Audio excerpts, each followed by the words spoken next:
Team Jackson, what's happening? So I keep getting tagged in this viral meme and ask my thoughts on it. So let's do it. It says, most overused word of 2019, toxic. Most underused word of 2019, accountability.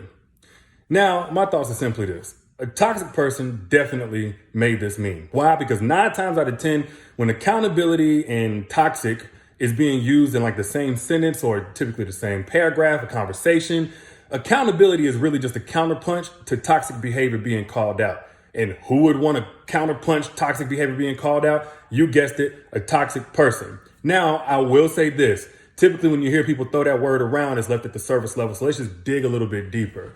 Toxic behavior or something that is toxic is not only a flaw, but a flaw that negatively impacts an otherwise healthy relationship or friendship. And there's a such thing as being a good person that just has toxic traits or has toxic behavior. The difference is that person is still working on that. Like we all have something that's toxic to a friendship or relationship. Myself, Barack Obama, Beyonce, Jay-Z, everybody has something that they do in their friendships or relationship that is toxic. That doesn't make you a toxic person if you're working on it. A toxic person, however, embraces that toxicity. Not only embraces it, they never want to change, and they use 3 main tactics to make sure that they don't have to change. And this is what everybody needs to pay attention to. The first one is deflection.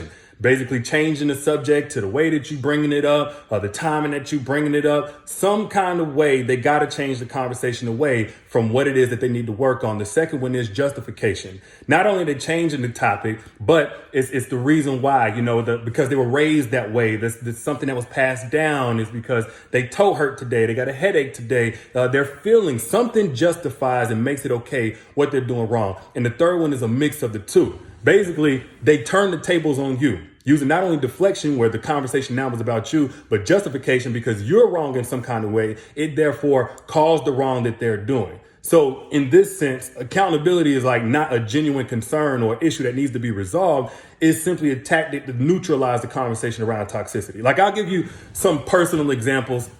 When I bring up toxic behavior, if I'm saying, hey, fellas, we could be a little bit more respectful in the way that we carry ourselves in relationships. If it ain't, outright cheating, that don't mean it's not disrespectful, just the way that we flirt and have wandering eyes. There's always somebody that's going to pipe up and say, but women need to be accountable for letting themselves go. Women need to be accountable for not losing all that baby weight the day after they give birth. So basically, they can't blame us for having wandering eyes. That's what I mean by turning the table, some kind of deflection, something to protect their toxicity. Or I'm saying, okay, cool, let's take it away from there. Let's just be more, prideful and focused about what we bring to the table economically before we go into a relationship. Let's make sure that we, at least stand on our own too. Somebody will say, well, women need to be more accountable for, not being a man. A lot of women out here, they want to be a man. They wonder why men ain't being the men. So, basically a woman making her own money makes a man not want to be a man anymore. Okay, fine.